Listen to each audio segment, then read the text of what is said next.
नमस्कार, स्वागत है आपका हमारे विशेष कार्यक्रम में। एक किसान कच्ची मिट्टी को एक ऐसे घड़े के रूप में परिवर्तित कर देता है अपने हाथों की थपकी से कि उस घड़े में रखा हुआ पानी जल बन जाता है, पवित्र बन जाता है, ठंडक प्रदान करता है, पूरी की पूरी मानवता को शीतल कर देता है, मन को। बिल्कुल उसी तरह से एक किसान एक सीप के खोल में छोटा सा बीज डालकर उसे मोती में परिवर्तित कर देता है। जी हाँ, कहने को तो ये कैल्शियम कार्बोनेट का खोल होता है, लेकिन ये मोती मानवता के लिए युगों युगों से वैभव का प्रतीक बनी हुई है, ऐश्वर्य का प्रतीक बनी हुई है। और इसी ऐश्वर्य के प्रतीक से लोग ऐश्वर्य कमा रहे हैं, धन कमा रहे हैं और किसान स्वयं को उन्नत भी बना रहे हैं। एक ऐसे ही किसान हैं संदीप गुप्ता जी, जिन्होंने अपने जीवन का ध्येय बनाया मोती की खेती को। एक छोटे से तालाब से उन्होंने खेती की शुरुआत की और परंपरागत खेती से हट करके मोती की खेती को अपने जीवन का ध्येय बनाया और आज अपने गांव के लिए, अपने समाज के लिए एक आदर्श की तरह प्रस्तुत हैं संदीप गुप्ता जी। इनके गांव का नाम है ऊंचा गांव। तो आइए चलते हैं संदीप गुप्ता के गांव ऊंचा गांव।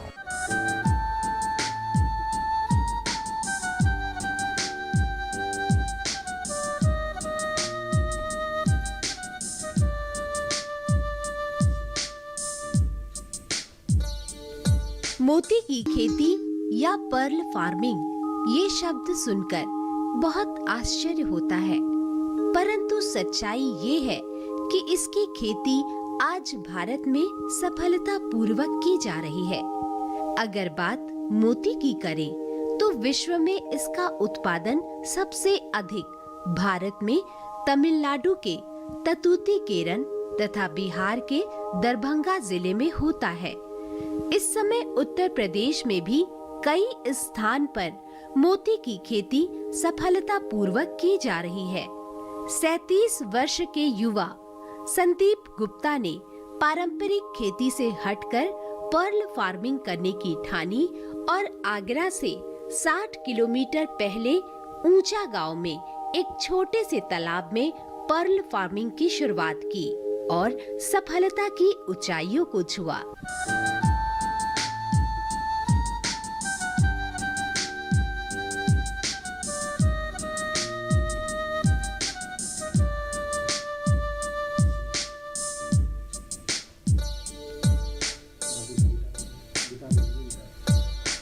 नमस्कार जी, आइए बैठते।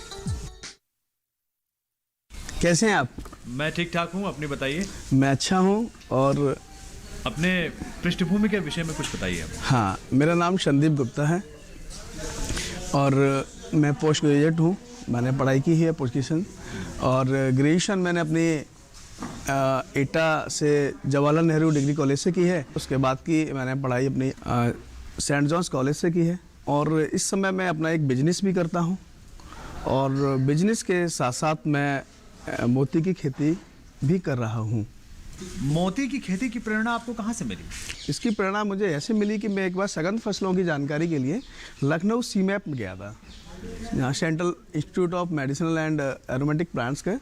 वहाँ मुझे एक बंगाली व्यक्ति मिला था, उसने मुझे इसके बारे में जानकारी दी। तो पहले तो मुझे उसकी बात पर कोई भरोसा नहीं हुआ कि ऐसा भी कुछ होता है, क्योंकि इससे पहले मैंने सुन रखा था कि मोती सिर्फ समुद्र में ही मिलते हैं सीप द्वारा। लेकिन जब उसने मुझे बताया कि मोती की खेती भी की जाती है, तो उसको लेके मैंने एक अध्ययन किया, बहुत सारे लोगों से जानकारी लेने की कोशिश की और जानकारी ले। इसके अलावा मैंने इंटरनेट के माध्यम से, यूट्यूब के माध्यम से भी इस चीज़ को खोजा, तो वहाँ बहुत सारे इस तरह के मुझे वीडियोज़ मिले।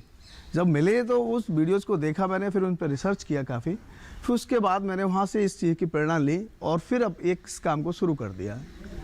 इसके लिए फिर मैंने एक ट्रेनिंग ली, उस ट्रेनिंग का मतलब पूरा जानकारी ली कि इसको खेती शुरू से लेके लास्ट तक और मार्केट तक क्या होता है। इस पूरी जानकारी लेने के बाद ही मैंने इस काम को शुरू कर दिया है।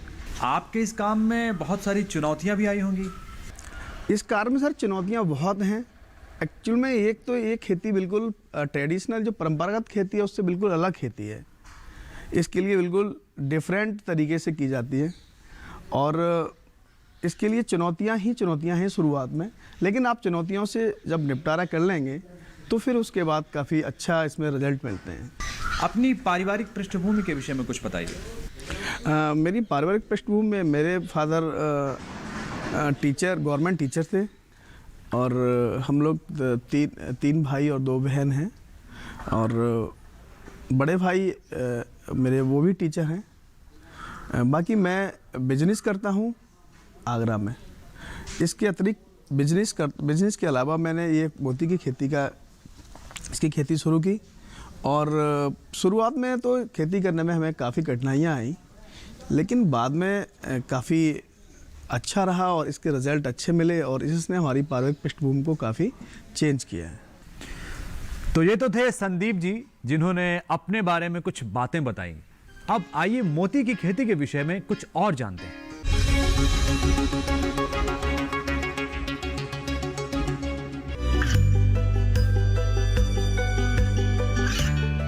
गांवों और पिछड़े क्षेत्रों में सरकारी योजनाओं की जानकारी पहुंचा। देश में कौशल और क्षमता विकास कर ग्रामीणों को सामाजिक बदलाव और विकास से जोड़ने की दूरदर्शन किसान की पहल चौपाल चर्चा देखें सोमवार से शुक्रवार सुबह 9 बजे।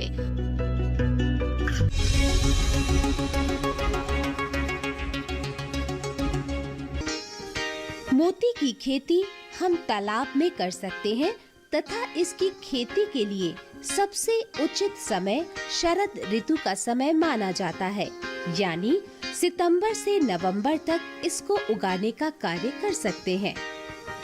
मोती के उत्पादन के लिए जितना जरूरी उसके उत्पादन करने की विधि को जानना है, उतना ही जरूरी उसके रख रखाव और सामग्री के बारे में भी।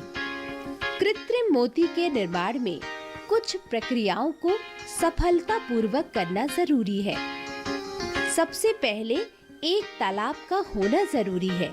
ये तालाब छोटा या बड़ा भी हो सकता है। पर्ल फार्मिंग के लिए हमने ये 2 तालाब बनाए हुए हैं अपने यहाँ। ये 2 तालाब हैं, 40 फीट चौड़े हैं, 50 फीट लंबे हैं और 6 फीट गहरे हैं दोनों। इनमें लगभग 5 फीट हम लोग पानी रखते हैं और सर्जरी के बाद जो हम सीड की जो बैग बनाते हैं वो बैग को इस तालाब में रखते हैं हम, और इस तालाब में हम लोग जो सीप का कलेक्शन लाते हैं वो कलेक्शन इस तालाब में रखते हैं ताकि हम इजीली निकाल सकें उसमें से, या इस तालाब में जब पानी हमारा कुछ ज़्यादा हो जाता है तो हम निकाल के इसमें कर देते हैं, इसका लेवल को बराबर रखने के लिए। सर्वप्रथम हमें सीप को इकट्ठा करना होता है। ये सीप नदियों तालाबों से लिया जा सकता है, बल्कि बाजार से भी इसको खरीदा जा सकता है। इन सीपों का मानक आकार लगभग 8 सेंटीमीटर का होता है। इससे बड़े सीप को भी उपयोग में लाया जा सकता है। संदीप जी, ये जो मोती की खेती है, इससे संबंधित निश्चित रूप से कुछ न कुछ चैलेंजेस आए होंगे, कुछ न कुछ आपके सामने चुनौतियां आई होंगी। कैसे निपटे आप? इसमें चुनौतियां तो बहुत सारी आई, क्योंकि ये कोई परंपरागत खेती तो है नहीं, ये कुछ अलग और डिफरेंट तरह की खेती है, तो चैलेंजेस तो इसमें बने ही रहते हैं लगातार। और शुरुआत में तो हमारे लिए बहुत सारे चैलेंजेस आए थे। किस तरह के? सबसे मेन चैलेंज तो ये आया है कि सीप का कलेक्शन कहाँ से हो। सबसे बड़ा चैलेंज ये था जी। सीप की सर्जरी कैसे हो, सर्जरी के बाद उसको पॉन्ड्स में रखना, पॉन्ड्स में रखने के बाद फिर उसको सर्जरी के बाद उसको जिंदा रखना। 12 से 14 महीने तक सर्जरी के बाद किसी भी सीप को जिंदा रखना है आपको, फिर उसमें से मोती निकालना, ये बहुत बड़ा चैलेंज है। तो कैसे आपने चैलेंजेस से डील किया? क्या कि कोई आपके साथ देने के लिए आया आपके रिश्तेदारों में या दोस्तों में? हाँ, इस काम में बहुत सारी चैलेंजेस आए, चुनौतियाँ आई, और चुनौतियाँ इस काम में, काम ही ऐसा है, लगातार बनी रहती हैं। तो उस चुनौतियों को पूरा करने के लिए मेरे साथ मेरे भांजे हैं, जो मेरी सिस्टर के बड़ा बेटा है ये, और नीतीश नाम है इसका, नीतीश गुप्ता, और ये पूरी तरह से इसमें भागीदार हैं और ये इस काम को पूरा ही देखते हैं। और मैं इस काम का प्री पार्ट देखता हूँ और ये इस काम का मोस्टली पोस्ट पार्ट देखते हैं। सीप को लाने के पश्चात उसे पानी में रखा जाता है, जिसमें आपको मोती का उत्पादन करना है, क्योंकि जब सीप प्राप्त करते हैं तो वो अलग वातावरण में पानी से आते हैं। अतः 10 से 15 दिनों में वो इस पानी के अनुकूल हो जाते हैं। इसमें कुछ सीप मृत भी हो सकते हैं, जो कि नए पानी के वातावरण में ढल नहीं पाते। पर्ल फार्मिंग के लिए सबसे महत्वपूर्ण चीज़ होती है सीप का सिलेक्शन। सीप के सिलेक्शन के लिए सीप आपकी फ्रेश वाटर और मीठे पानी की सीप होनी चाहिए, क्योंकि हमारे यहाँ के एनवायरनमेंट में खारे पानी की सीप सर्वाइव नहीं करती है। तो उसके लिए सीप का आकार बहुत मायने रखता है और वो मिनिमम 4 सेंटीमीटर से लेकर 10 सेंटीमीटर तक की सीप होनी चाहिए। 4 सेंटीमीटर से कम की सीप की सर्जरी ना करें, और उसकी सर्जरी करने में आपको नुकसान ही है, क्योंकि सीप की मोर्टेलिटी बढ़ेगी, सीप मर जाएगी। सीप के लिए मेन चीज़ ये है कि जब हम कलेक्ट करके सीप को लाते हैं, तो कलेक्शन के बाद सीप को अपने पास जहाँ रखते हैं तो मेन पॉइंट में ना डालनी चाहिए। पहले सीप को अलग कलेक्ट करें और वहाँ एंटीबायोटिक, आप जो भी एंटीबायोटिक यूज़ करते हैं, कोई सा भी एंटीबायोटिक वहाँ डाल सकते हैं। अब बारी है सीपों के सर्जरी की। इसके लिए विभिन्न नुकीले औजारों की आवश्यकता होती है। विभिन्न आकृतियों के मोती के निर्माण के लिए भिन्न भिन्न प्रकार के डिजाइनर सांचे की भी व्यवस्था करनी होती है। सीप की सर्जरी के वक्त जो न्यूक्लियस इसके सीप के अंदर डाला जाता है, वो न्यूक्लियस विभिन्न डिज़ाइनों का होता है। इसमें कोई भी डिज़ाइन हो सकती है और ये डिज़ाइन मार्केट की डिमांड के हिसाब से बनवाई जाती है। जैसे आपको कोई भी किसी भी देवी देवता की, किसी भी स्मारक की या किसी भी मोनूमेंट्स की, कहीं की भी हो सकती है। जैसे मेरे पास ताजमहल की डिज़ाइन है, ये गणेश जी की डिज़ाइन है, ये ओम की डिज़ाइन है, ये हनुमान जी की डिज़ाइन है। ये बहुत तरह के विभिन्न प्रकार के डिज़ाइन होते हैं। आपकी जैसी डिमांड है मार्केट में, उस तरह की डिज़ाइन बनाते हैं हम लोग। सर्जरी करने के लिए पहले इसे पानी से निकाल लेते हैं और किसी बर्तन या ट्रे में थोड़ा पानी डालते हैं और सीपों के मुख को ऊपर की ओर रखते हैं। इससे सीपों की सर्जरी आसान हो जाती है, क्योंकि ये अपना मुख खोल लेते हैं। मुख को और खोलने के लिए किसी नुकीले औजारों का इस्तेमाल किया जाता है, लेकिन ये कार्य बहुत ध्यान से किया जाता है ताकि सीप के कोशिकाओं को कुछ नुकसान न होने पाए। इनका मुंह 8 सेंटीमीटर तक ही खुलना चाहिए, नहीं तो इससे ज्यादा खुलने पर सीप के मरने की संभावना बढ़ जाती है। सर्जरी की जो प्रक्रिया होती है, वो मेन प्रक्रिया ये होती है कि सीप को जहाँ हम इसमें बास्केट में रखेंगे, तो बास्केट में सिर्फ सीप रखेंगे, वहाँ पर सिर्फ 1 से 2 सेंटीमीटर पानी रखेंगे, सीप को पूरा नहीं डुबोएंगे। अगर पूरा डुबो देंगे तो सीप अपना मुंह नहीं खोलेगी आपके सामने, और जब उसको रखेंगे और बिल्कुल साइलेंट रखेंगे तो ये थोड़ी देर में अपना मुंह खोलेगी। मुंह खोलेगी सीप को, जो भी सीप मुंह खोलती है आप अपने इंस्ट्रूमेंट से उसको पकड़ सकते हैं। इस सीप ने मुंह खोला और इसको अपने इंस्ट्रूमेंट से आपने पकड़ा, और पकड़ने के बाद आपने अपने जो मेन इंस्ट्रूमेंट होता है आपका प्लास, इसको फंसाया और इससे मुंह खोल दिया। इसका मुंह खोलने के बाद इसमें हम यहाँ लकड़ी फंसाएंगे। लकड़ी इसलिए फंसाते हैं ताकि अपने काम को आप इजीली कर सकें। फिर इसके बाद आप सर्जरी के लिए ये तैयार है। मुंह खुल जाने के पश्चात इसकी कोशिकाओं, जो कि सीप के दोनों तरफ होती है, उसमें छोटा सा कट लगाकर एक पॉकेट बनाया जाता है।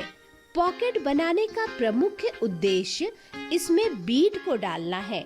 बीड डालने का कार्य बहुत सावधानी पूर्वक किया जाता है और ये ध्यान रखा जाता है कि बीड सीप के बाहरी हिस्से को छुए। न्यूक्लियस को आप इसमें सर्जरी के इसके माध्यम से न्यूक्लियस को और आप चिमटी से पकड़ेंगे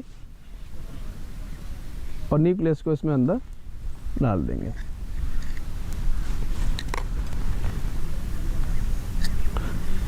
इसको अंदर तक डालेंगे और उसके बाद फिर लेयर को आप चिमटी से सीधा कर देंगे। उसके बाद आप ये हटा दीजिए। अब ये डिजाइनर पल के लिए तैयार है। हम इसमें प्लेन बीड को भी डाल सकते हैं और डिजाइनर बीड को भी। डिजाइनर बीड को डालते समय इस बात का ध्यान रखना चाहिए कि डिजाइनर बीड के डिजाइन वाले हिस्से को कोशिका की तरफ रखेंगे और प्लेन हिस्से को सीप की तरफ। एक सीप से 2 डिजाइनर मोती बनाया जा सकता है, परंतु यदि सामान्य मोती बनानी हो तो एक बीड में एक गोल मोती ही बनती है।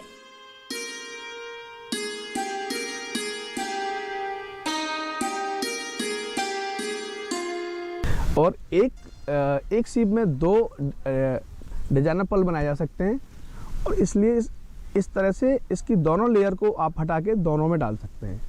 बीड डालने के बाद इसके मुंह को बंद कर दिया जाता है और इसे नायलॉन बैग में 24 घंटे तक एंटीबायोटिक के घोल में रखा जाता है। ये वक्त सबसे संवेदनशील होता है। हर रोज इन सीपों का निरीक्षण किया जाता है। यदि कोई सीप मृत हो जाता है तो उसे बाहर कर दिया जाता है। जितना बड़ा आपका पॉन्ड है उतना बड़ा आप बैग बना सकते हैं, पॉन्ड के हिसाब से, पॉन्ड की गहराई के हिसाब से। तो उसमें आप रखेंगे इसको। और बैग में क्यों रखा जाता है उसका भी एक कारण है कि आप सीप को खाली छोड़ देंगे तो सीप के अंदर आपने जो अपना न्यूक्लियस डाला है वो उसे इरिटेट करेगा, और इरिटेट करने की वजह से सीप उसको निकाल के फेंक देगी।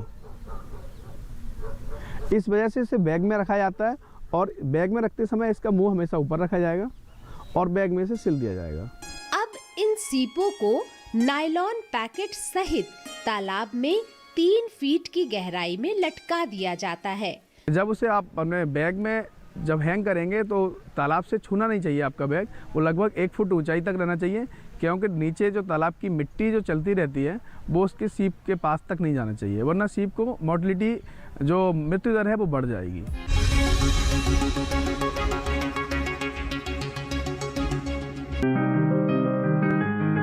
बीमारियों से कैसे बचेगी फसल? मवेशियों की मुश्किलों का क्या है हल? कहां से लाएं बीज, कितनी लगेगी खाद?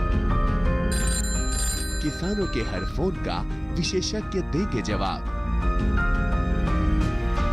देखिए हेलो किसान लाइव सोमवार से शुक्रवार शाम 6 बजे।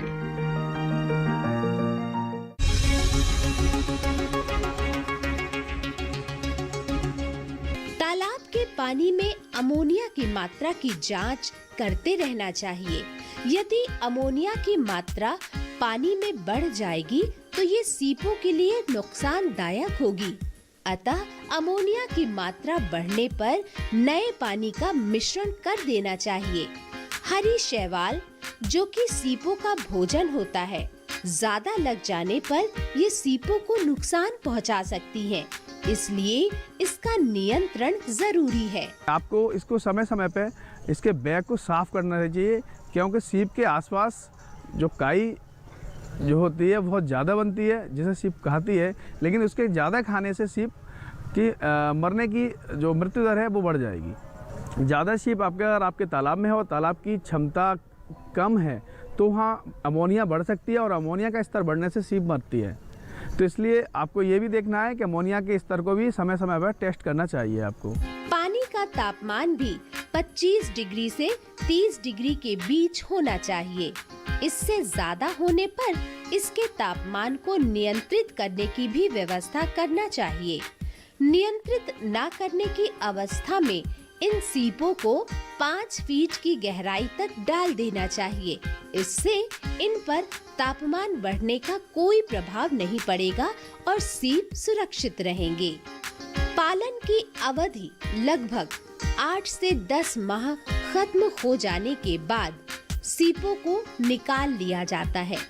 अंदर से निकलने वाला पदार्थ बीड के चारों ओर जमने लगता है, जो अंत में मोती का रूप ले लेता है।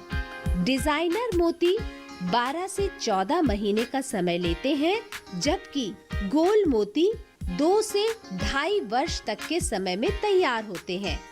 मोती बनने की प्रक्रिया काफ़ी लंबी होती है। इसमें मोती 3 तरह से बनता है। एक होता है डिजाइनर मोती, एक होता है हाफ राउंड मोती, और एक होता है राउंड मोती।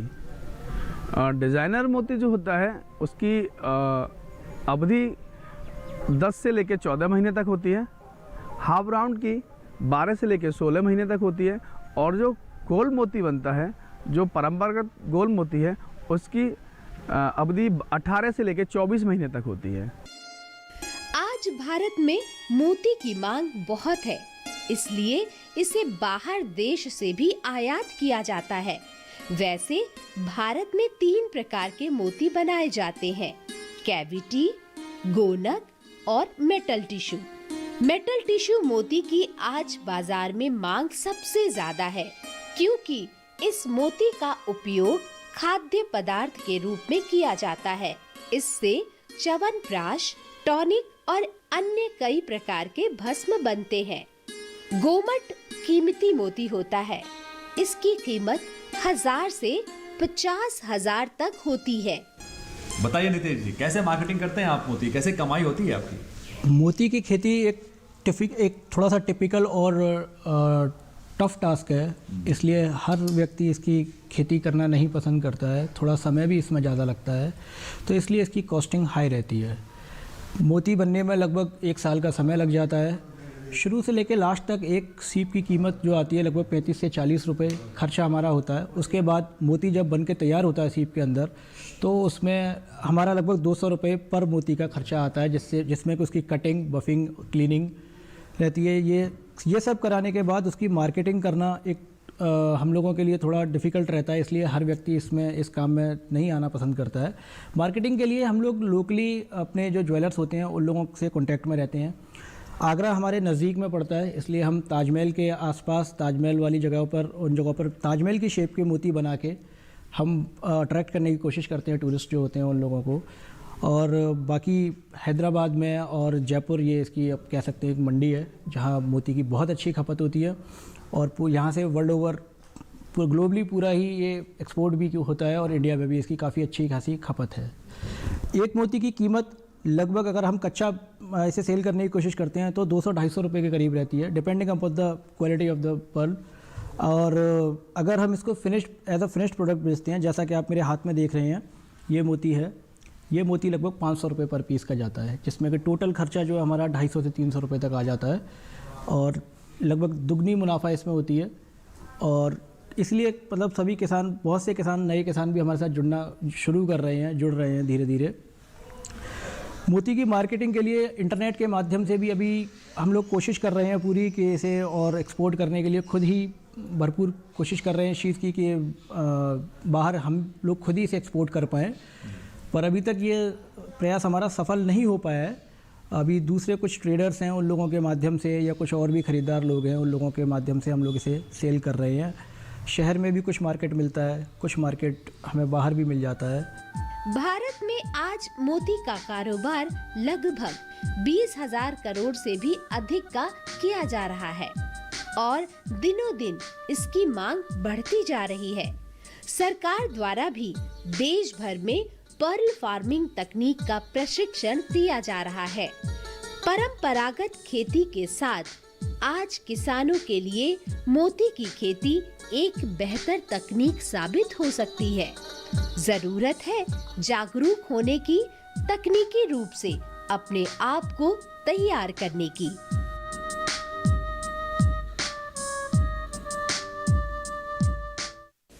दिन भर की थकान से निवृत्त होकर ये लोग शाम को सांस्कृतिक कार्यक्रम का आनंद लेते हैं। सब धन फैशन में गवाए दियो ओ मेरी गंगा मैया।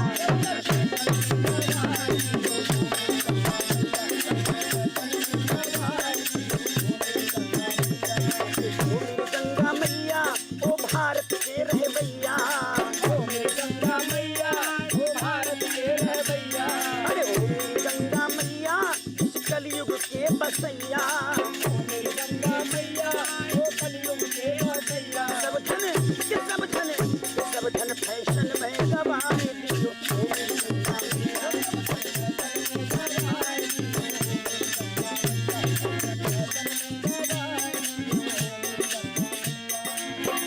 ये बहन भांजे घर पे आवे कोई न बात पूछैया, बहन भांजे घर पे आवे कोई न बात पूछैया।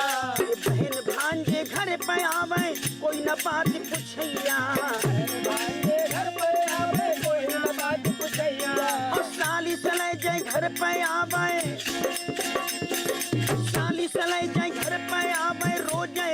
कढ़ैया सब धन फैशन में गवाए दियो ओ मेरी गंगा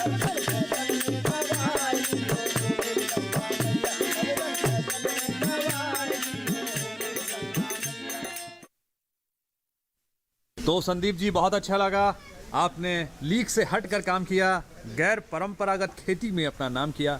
तो क्या संदेश देना चाहेंगे किसानों को आप?